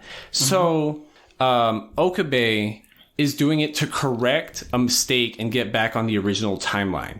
Homura is singularly focused on protecting Madoka. She doesn't give a fuck about the space-time continuum. She doesn't give a fuck about the world. She just cares about saving her Yuri best friend. And that's why, like, they're the same, but they're different. But they're both like, good for different reasons. It's like reverse Perfect Blue with Agretsuko. And season 3 has Agretsuko. Yeah, it's like backwards. Yeah, that's fucked up. I didn't even think about it. Oh, fuck. So we've corrected 3 of these emails. All the ones we sent. And then the original lottery one. Yeah. How did they fix the lottery one? Did they just do it different? Yeah, they I think he went back enough for them not to do it. Or yeah, that one just like didn't matter. They were just like, okay, I'm just gonna tell myself to ignore that text. And then we're still not on the correct timeline. Like, she dies. She ends up dying again. Right, because as far as Okabe is concerned, we fix every D-mail that we've sent, and then he's living about his day, and the time happens, and he's like, okay, she's gonna live, and then she dies again, and he's like, oh fuck, I'm still on the same fucking strand. Like, I can't get the fuck out of here. Like, what the fuck? Yeah, and that's when he realizes that, like, from episode 1, when we didn't even realize D-mails were being sent, that a D-mail was accidentally sent then, and that Kurisu has to die. Because in the original timeline, Kurisu dies. Mm-hmm. And we, like you said in the first episode, we saw through 2 timelines. One where she's dead and one where she's not. And that was the initial D-mail. Right? Mm-hmm. So we gotta undo that D-mail, let Kurisu die, and Okabe, once he goes back, then he explains it to Kurisu again. And he's like, he was on the roof crying by himself because that's when he first realized that Kurisu doesn't have to die. And he cares about her so much, like, even though he hasn't even known her that long. Because in his world, like, he's spent hundreds of hours with this woman. Yeah, like, but even now, back at the time of the first D-mail, he'd spent 3 weeks with her by the time of the last email. Yeah, which is like nothing, right? Like, they spent part of a summer together. Yeah, not even part. It's 3 weeks. Like, yeah, like part of July. Yeah, 3/4 of July together. Yeah. So, but he leaping and meeting so many different Christinas and meeting so many different Mayuris. Like, they're a constant energy of trying to help him. Like, he has built a fucking 10-year fucking lifetime within this 3 weeks with them. Mm-hmm. So, so it's fucking crazy because he's like, fuck, dude. It's like, you're gonna fucking die. It's like, you need to fucking die. Well, he's crying, and that she goes up to the roof and she's like, what the fuck is going on? And then it starts raining. She fixes his lab coat. They kiss on the stairs. They start kissing more in the lab, and it's intimate there. And this is like at the ending part of the 3 weeks that you're talking about. And like, she's all like, you know what? I love you. He says, I love you. And like, we know they can't be together. Us as an audience, this is the only wholesome moment we've had since like episode fucking 14. We're like 7 episodes in of just fucking sad ass, like, fix the timeline but ruin everybody's life bullshit kind of happening. And we know as an audience, she's still gonna die. This moment does not matter. This is the most wholesome thing we have seen in 20 something episodes. Well, and it does. Yeah. We know it does, without even the show telling us, like, hey, we're about to cuck you. Us having inference, we're like, she's gonna die. Yeah, she's gonna die. She has to die. It has to. And Okabe tells her, like, they're just making out in the lab, just having an intimate moment together. And they depart. She goes to the train. She throws a fucking bad Dr. Pepper fucking throw at him, and she disappears in the train station. And when he's about to, actually, when he does do the text to go back into the timeline where she dies, she's like coming into the apartment, and she's like, oh, come here, and he fucking jumps into the timeline that she dies. Mm-hmm. Which, in the same moment, that's kind of like a, what is it? That's like a your name kind of moment. Mm-hmm. Like, as opposed to us jumping the timeline is us not hearing the ending. Normally it would be like a train going by and be like, and that's like our our usual confession of love scene. Mm-hmm. So again, Steins Gate's great. And so we go back. We're back in the timeline that Christina dies. This is my favorite fucking part of the whole anime. Because they threw the fucking... Well, I knew about the first instance, but I did not know about the dad. Mm-hmm. You know what I'm saying? Because, like... That dad, I was like, what? But I knew about the first instance. But let's go into it. So, we're, like, on episode 23. So, we still know we're not done. We know we just finished the last... We have one more episode. No? Do we? Oh, we're on episode 23. That's right. Yeah, this is like episode 23, 24. Mm-hmm. And then we're still not there. So Okabe thinks everything's great. But then Suzuha's there again. And she's talking to Mayuri, Daru, and Suzuha. And she's like, hey, I'm from the future. I know Okabe knows, but none of you other fucks even know me because I'm not even a part-time person at Mr. Braun's shop yet. But listen, shit's still fucked in the future. And, like, I know you just redid the timeline, but we need to fuck up the timeline again a little bit. Just enough for World War III to not happen. They literally call it World War III in the show. And it's like time... My asshole kind of shrank a little bit when they said World War III. I was like, oh, shit, what? What's going on? It's real? Yeah. And so CERN takes over the world using their fucking time technology. And the resistance is Okabe and Daru because they also independently, as we've seen, created like time travel technology. So Suzuha was sent back in the future by her dad Daru to fix the timeline and grab young Okabe and get his shit straight. So she grabs Okabe and she's like, we're going to go on the past. We think we gotta save... you gotta save... Karisu. Yeah, so I don't know if you guys remember or have been paying attention. In episode 1, we mentioned that Okabe gets a weird video file in his phone that he cannot see. Right, in episode 1. In episode 1. So when this is happening... Suzuha? No. Suzuha. Suzuha tells him we need to go save your girl. Yeah. You know? Yeah, we gotta save Kurisu.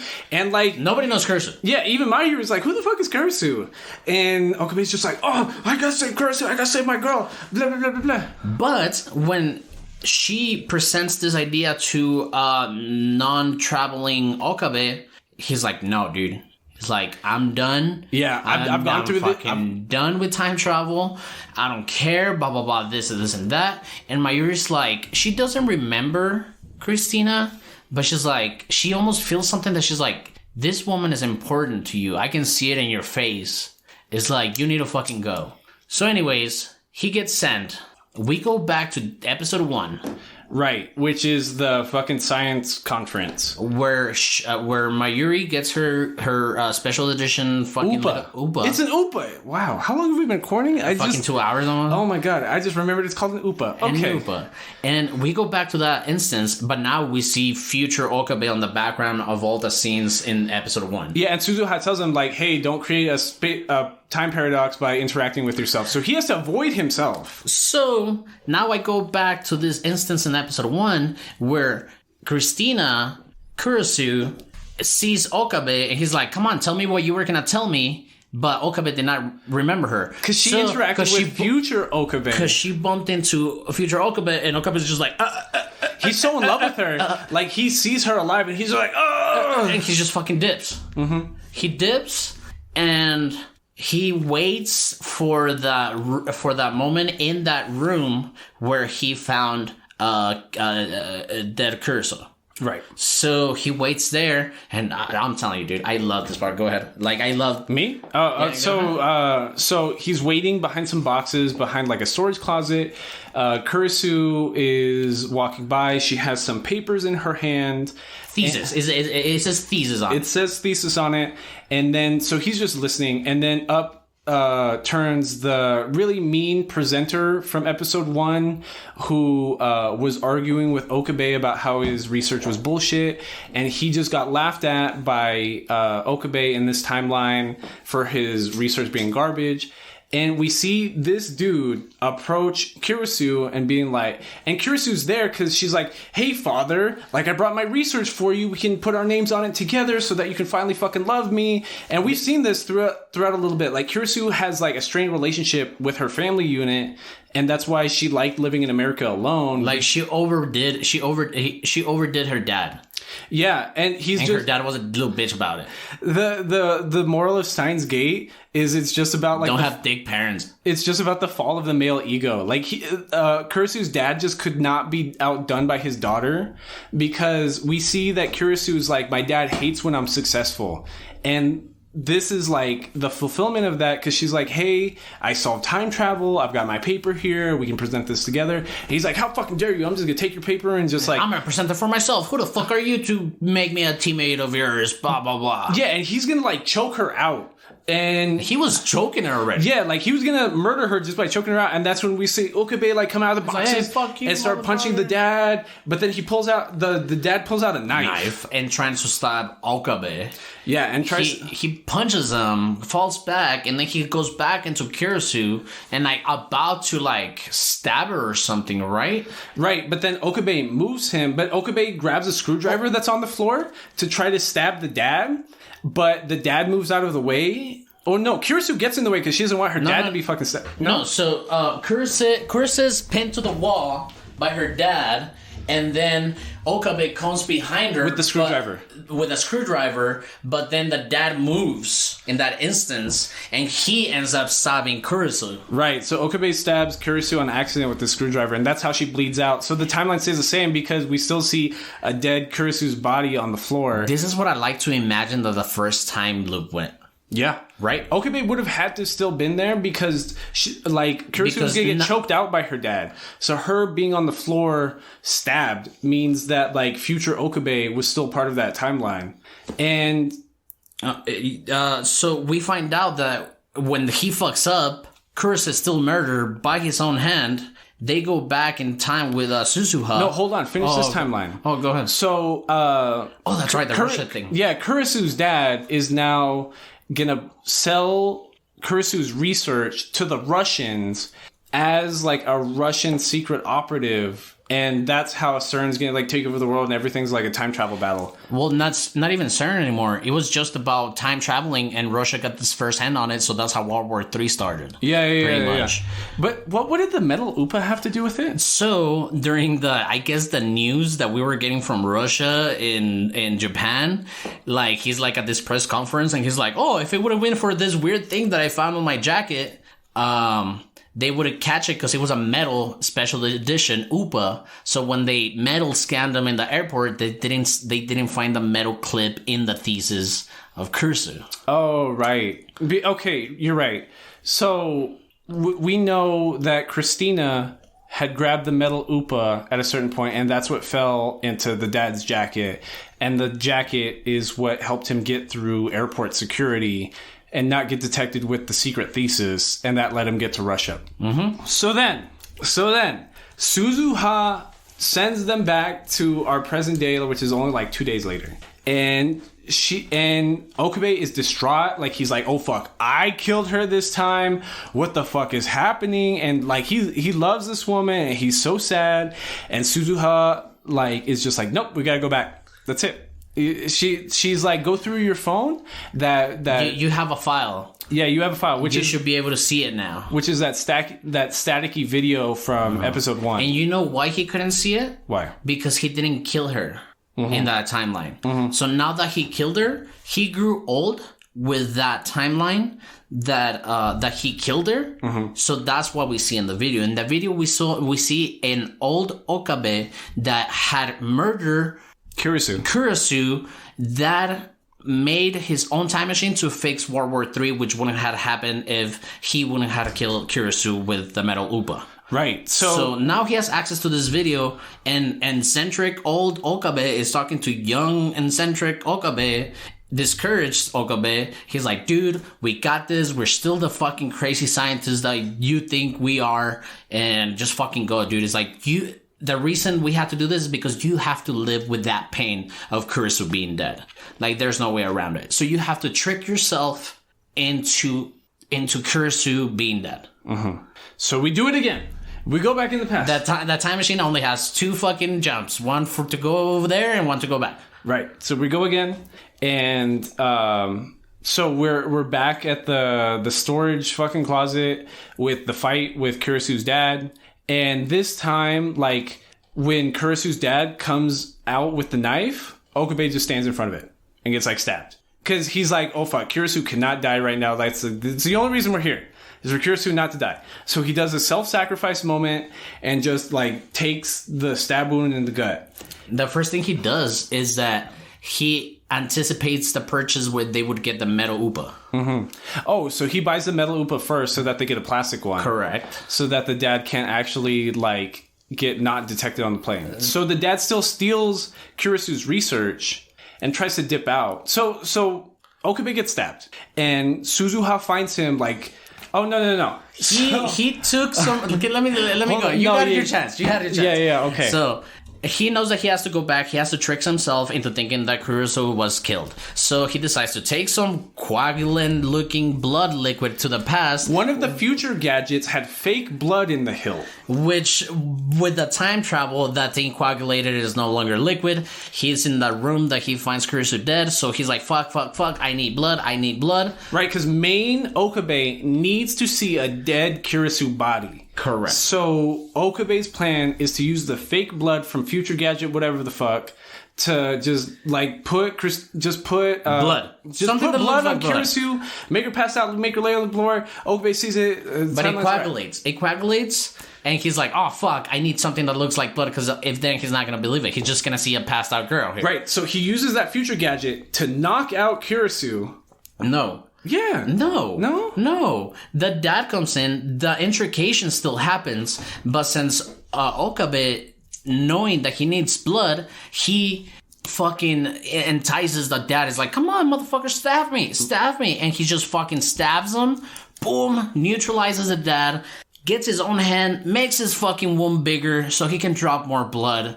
But before this, he just has a taser, because he had a taser to knock out Kurisu in the first place. That was the future gadget, wasn't No. it? No, it was a regular taser? Yeah, oh, okay. the blood, I think, was the future thing. Okay. So then he knocks her out. stabs her in his blood. Suzuha is pulling him out, but this was like, he put his whole hand in and I fucking stabbed him, so. Yeah, so he makes himself bleed all over Kurisu's body so that Okabe can see the body and think she's dead. So we think Okabe could die right here, because we're like, this dude's bleeding out and he just made his wound bigger. Suzuha jumps into the future. That's where we get the title of the fucking anime, because he's been talking about Steins Gate and we think it to be one of his just made up fucking alter civilization terms. But there's a sequence of them traveling back to the future where there's the actual lighting and we see the time machine working and there's a flash, and Okabe, while bleeding out, turns to Suzuha and is like, is this Steins Gate? And she's like, I don't know, probably. You named it. Yeah.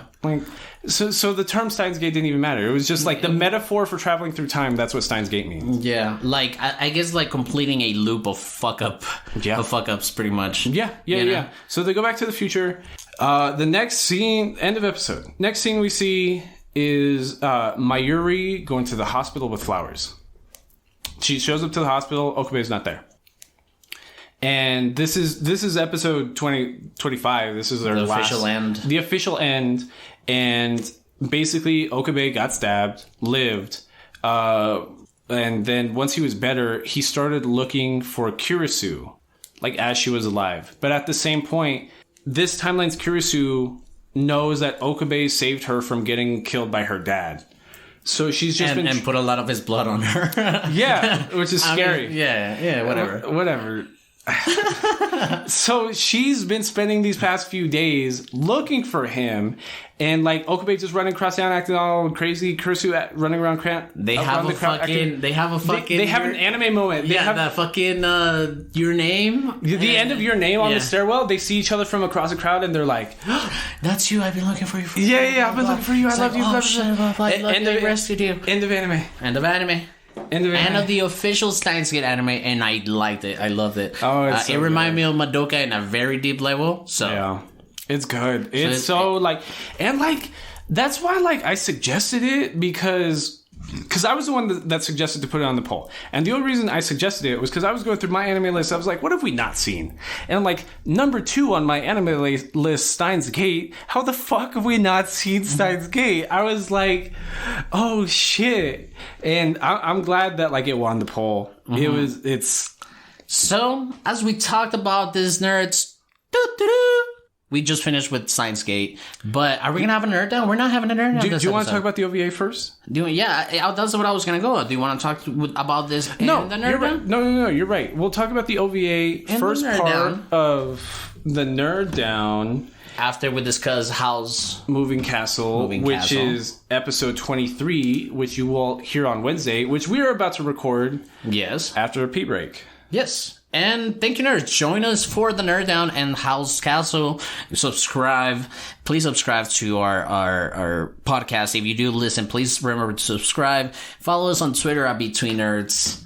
IG at Between Nerds. So we're in Pandora now. We're in Google Play. We're on the iTunes podcast. We're on Spotify. Thank you for following in. Sorry for the delay on this episode. We'll see you next time. We'll see you on Wednesday, but me and Aldo will see each other in 10 minutes. So, Bye.